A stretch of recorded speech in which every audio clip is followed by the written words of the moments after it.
everyone. Ready to dive deep into sneaker culture? Let's do it. I'm excited to unpack this topic, really. Me too, especially with all these books and articles we got stacked up here, like Kicks, The Great American Story of Sneakers. Oh, yeah. And sneaker culture. From innovation to icon, those are classics. Yeah, they're packed with fascinating insights. We're going to explore how sneakers evolved from, like, basic footwear to this global cultural phenomenon. It's mind-blowing how much cultural weight these shoes carry. I know, right? From sports and music to identity and economics, sneakers are intertwined with everything. It's a journey that starts way back in 1839, actually. 1839. Yep, with Charles Goodyear's invention of vulcanized rubber. Oh, right. Vulcanized rubber. Okay, so maybe that doesn't sound super exciting at first, But it was a total game changer. Think about it. We suddenly had this durable and flexible material, perfect for those comfy and quiet soles. it's like the foundation of sneaker history. Totally. And that innovation led to the birth of plimsolls in Britain. Plimsolls. Those were like the ancestors of sneakers, right? Exactly. And fun fact, they were named after the plimsoll line on ships. You know, those lines that indicated how much a ship could safely be loaded. Oh, wow. I didn't know that. So they were keeping people on their feet, just like those lions kept ships afloat. Precisely. And eventually those plimsolls hopped across the pond and evolved into what we know as sneakers here in the US. That name, sneakers, it comes from their ability to let people, well, sneak around quietly thanks to those rubber soles. Yep. Silent but deadly. Huh. So sneaky.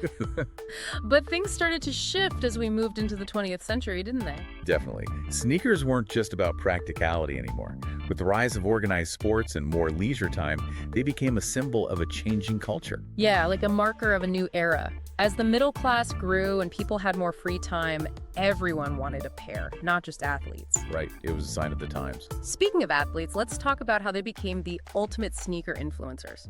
Oh yeah, for sure.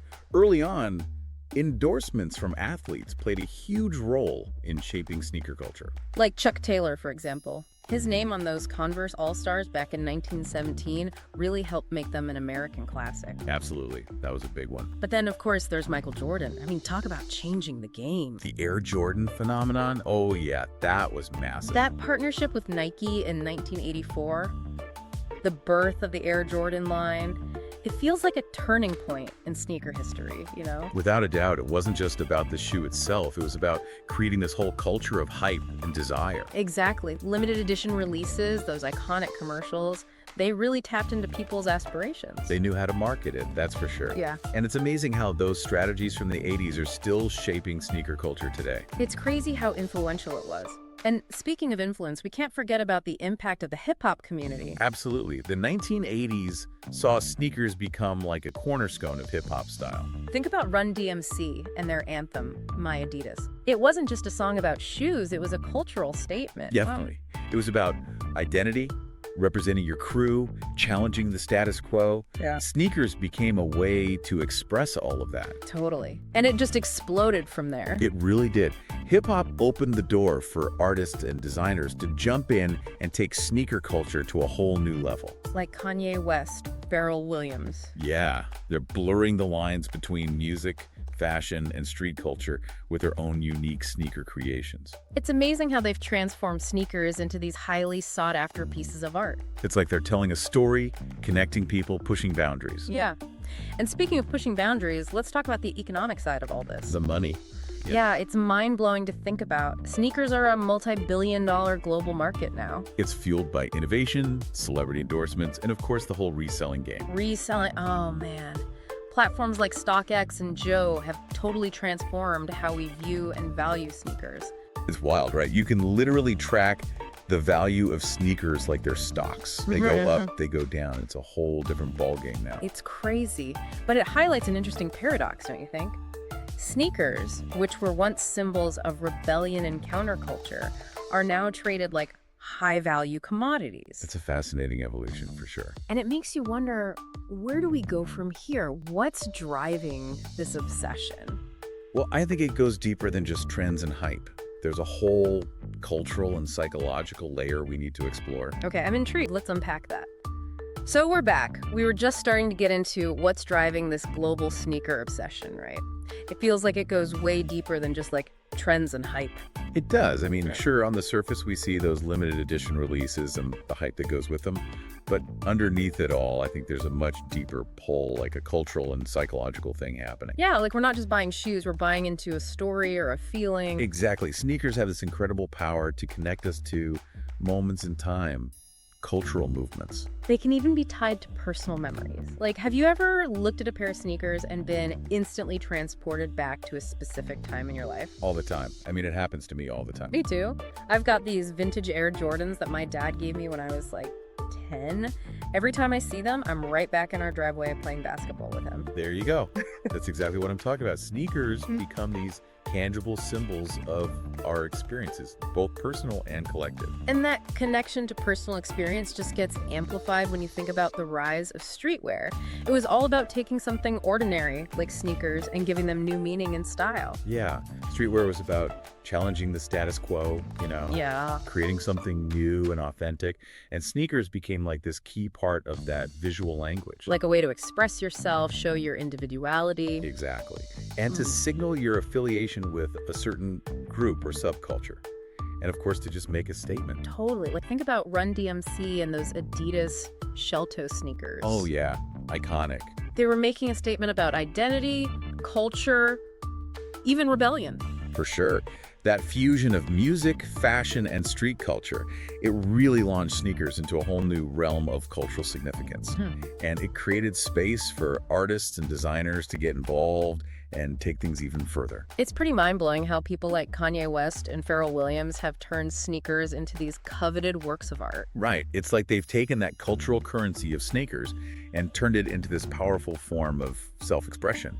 And what's really interesting is how they've bridged that gap between high fashion and street style. Yeah, it's like these shoes are both streetwear staples and high fashion accessories at the same time. It's really a testament to their versatility and adaptability. Sneakers are constantly evolving, reflecting those cultural shifts and social dynamics we were talking about. And that brings us to what I think is a really interesting point. The economic paradox of sneaker culture. The paradox. Yeah. I mean, on the one hand, we've got this thriving reselling market where sneakers are traded like commodities. Oh, right. With values going up and down based on, well, hype and scarcity. Exactly. Platforms like StockX and Joe have totally changed the game. You can literally track the value of sneakers in real time, just like stocks. Yeah, it's crazy. It's like sneakers have become these alternative assets. Yeah, a way to invest and maybe even profit from the cultural cachet they hold. But it raises some questions, don't you think? Like what? Like, is this reselling phenomenon a form of democratization? Allowing people to access and profit from exclusive releases? Or is it actually fueling a cycle of hype and exclusivity that makes sneakers even more inaccessible to most people? That's the big question, isn't it? There are definitely both positive and negative implications. Totally. It just shows that sneaker culture is so much more nuanced and complex than it seems at first glance. It's a blend of cultural expression, economic forces, social dynamics. It's all happening in this world of rubber soles and laces. It's a constantly evolving landscape, that's for sure. Trends change, new players emerge, and technology is always disrupting things. It makes you wonder, what's next for sneaker culture? Where's all this headed? Well, one thing I'm certain of is that sneakers will continue to reflect the cultural trends and social changes of our time. And as technology and ideas keep developing, I think we can expect even more innovation and creativity in the future. Can't wait to see what happens. But before we get too lost in the excitement of what's next, I think it's important to step back and consider the bigger picture. We've been focusing on the positive aspects of sneaker culture. Right, but there's also a responsibility that comes with this passion. Exactly. Stay tuned, because next we're going to shift gears and dive into the environmental and social impact of sneaker production and consumption. All right, so we're back. We were just talking about the responsibility that comes with our love for sneakers, right? We can't ignore the impact this industry has on the planet. It's true. It's easy to get caught up in the excitement of, new releases, the hunt for that rare pair. Yep. Yeah, the hype. But we've got to consider the bigger picture. Just like with any large industry, we need to think about the environmental impact. Exactly. We've talked about the cultural significance, the style, the economics. But what about the materials, the manufacturing, the whole life cycle of a sneaker? Where does that fit in? Well, just think about what goes into making a typical sneaker. Yeah. It's a mix of materials, right? Leather, rubber, synthetics, foam. Right.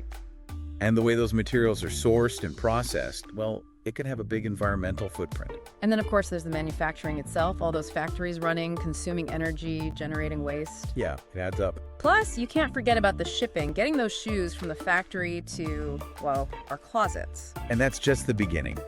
Then we have to think about what happens at the end of a sneaker's life. The end of the line. Right.